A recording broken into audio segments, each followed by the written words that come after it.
اعوذ باللہ من الشیطان الرجیم بسم اللہ الرحمن الرحیم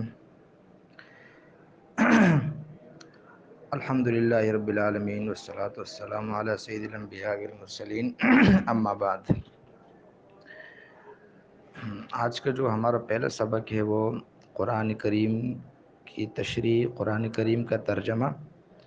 اور قرآن کریم کو سمجھنے کی اہمیت کے بارے میں ہے۔ یہ بات ہمارے ایمان کا حصہ ہے کہ قرآن مجید اللہ تعالیٰ کی آخری آسمانی کتاب ہے اور یہ ہماری ہدایت کے لیے نازل کی گئی ہے۔ گویا یہ اللہ تعالیٰ کی طرف سے ہمارے لیے ایک پیغام اور ایک میسیج ہے۔ جب یہ تمہیدی بات ہمارے ذہن میں آ جاتی ہے تو پھر اس کا لازمی نتیجہ یہ ہے کہ ہم اس پیغام کو سمجھنے کی کوشش کریں،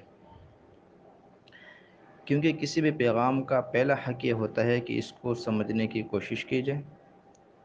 اور پیغام بھیجنے والے کے مقصد سے آگاہی اور واقفیت حاصل کی جائے۔ پھر چاہے وہ پیغام ہمارے کسی جاننے والے دوست کا ہو، چاہے وہ کسی آفس کا خط ہو، چاہے وہ کوئی عدالتی آرڈر ہو، چاہے وہ کوئی کاروباری لیٹر ہو، یہاں تک کہ صلح اور جنگ کے زمانے میں اگر کسی دشمن کا پیغام بھی ہمارے پاس آتا ہے تو انسانی عقل کا تقاضا یہ ہے کہ اسے سمجھ کر یہ معلوم کیا جائے کہ پیغام بھیجنے والے کا اس پیغام سے مقصد کیا ہے۔ پھر یہ بات بھی سمجھنے کے قابل ہے کہ پیغام کی زبان سے کسی انسان کا ناواقف ہونا یہ اس پیغام کو سمجھنے کے لیے رکاوٹ نہیں بنتا۔ چنانچہ اگر کسی شخص کو کوئی پیغام کسی ایسی زبان میں مل جائے جس سے وہ شخص ناواقف ہے، لیکن وہ یہ جانتا ہے کہ پیغام اسی کے نام پر ہے، تو وہ زبان سے ناواقف ہونے کا عذر پیش کر کے اس پیغام کو ایک طرف پھینک نہیں دیتا، بلکہ وہ ایسے شخص کی تلاش میں نکل جاتا ہے جو اس پیغام کی زبان سے واقف ہوتا ہے، اور جب تک وہ اس پیغام کے مقصد کو سمجھ نہیں پاتا تب تک وہ اس پیغام کی حفاظت بھی کرتا ہے اور تب تک وہ چین سے نہیں بیٹھتا۔ مگر ہمارے ہاں بدقسمتی یہ ہے کہ جو عذر اور جو مجبوری ہم کسی دنیاوی اور کسی انسانی پیغام کے لیے پیش کرنا جائز نہیں سمجھتے، ٹھیک نہیں سمجھتے، وہی عذر، وہی بہانہ ہم اللہ کے پیغام یعنی قرآن مجید کے لیے نہ صرف پیش کرتے ہیں بلکہ عملاً ہم نے اس کو اختیار بھی کیا ہوا ہے۔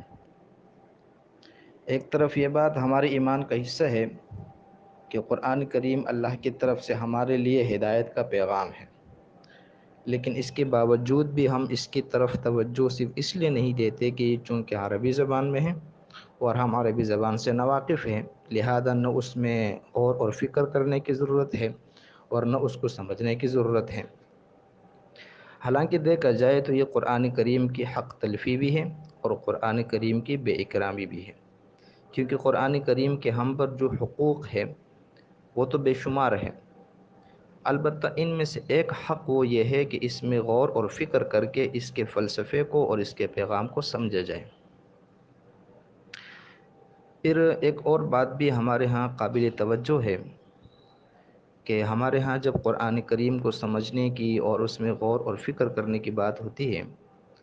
تو دو قسم کے آراء اور دو قسم کی باتیں ہمارے سامنے آ جاتی ہیں، اور وہ دونوں باتیں ایسی ہیں کہ ایک افراط ہے اور ایک تفریط ہے۔ دونوں ہی باتیں یقیناً غلط ہیں۔ ایک طرف یہ ذہن بن گیا ہے کہ قرآن کریم کو سمجھنا اور اس میں غور اور فکر کرنا یہ کسی عام آدمی کے بس کی بات ہی نہیں ہے، بلکہ اس کو سمجھنے کے لیے تو بہت سارے علوم میں مہارت کا ہونا ضروری ہے، بہت سارے فنون کے اندر انسان کا ماہر ہونا ضروری ہے، اور ان علوم اور ان فنون کے بغیر قرآن کریم کے فہم کی طرف توجہ دینا، قرآن کریم کو سمجھنے کی کوشش کرنا غلط ہے۔ لہٰذا اس کی تلاوت کرتے رہا کریں، ثواب ملتا رہے گا، ایک لفظ کے اوپر 10 نیکیاں ملتی رہے گی، البتہ سمجھنے کی ہرگز کوشش نہ کی جائے، اور قرآن کریم کو سمجھنے کا جو معاملہ ہے یہ صرف علماء پر چھوڑ دیا جائے۔ یہ بات بھی غلط ہے۔ جبکہ دوسری طرف یہ ذہن بنا ہے کہ جس کو عربی زبان میں تھوڑی سی بھی مہارت حاصل ہو جاتی ہے، قرآن کریم کو تھوڑا بہت سمجھنے لگتا ہے تو وہ صاحب پھر مفتی اور دین کا شارح بن جاتا ہے، اور پھر اس کا تقاضا بھی عموماً عوام سے یہ ہوتا ہے کہ قرآن کریم کے تشریح کے بارے میں، قرآن کریم کے تفسیر کے بارے میں، بلکہ دین کے جو دیگر احکامات ہیں، وہ جو دیگر مسائل ہیں، ان تمام چیزوں کے اندر اسے ایک اتھارٹی تسلیم کیا جائے، اور پھر وہ صاحب ہر دینی مسئلے کے اندر رائے دینا گویا اپنا ایک موروثی حق سمجھتا ہے، حالانکہ پہلی بات بھی غلط ہے، دوسری بات بھی غلط ہے۔ قرآن کریم کے نفس مفہوم کو سمجھنا الگ چیز ہے، قرآن کریم کے معانی اور مطالب کو سمجھنا ایک الگ پہلو ہے، الگ چیز ہے، اور یہ ہر مسلمان چاہے مرد ہو چاہے عورت ہو، یہ اس کی ذمہ داری ہے۔ البتہ قرآن کریم کی آیات سے دینی مسائل اور دینی احکامات کو نکالنا، قرآن کریم کے آیات کے اندر یہ غور کرنا کہ اس آیت کے اندر کون سا حکم بتایا جا رہا ہے، اور وہ حکم جائز ہے، ناجائز ہے، حرام ہے، حلال ہے، یہ صرف علماء کے طبقے کا کام ہوتا ہے، اور وہ بھی ایسے علماء جو اس کام کے اہل ہوتے ہیں۔ ان دونوں باتوں کو بطور مثال کے اگر ہم سمجھنے کی کوشش کریں تو جیسے کسی ملک کے جو قوانین ہوتے ہیں، ان قوانین سے واقف ہونا یہ ہر شہری کی ذمہ داری ہوتی ہے۔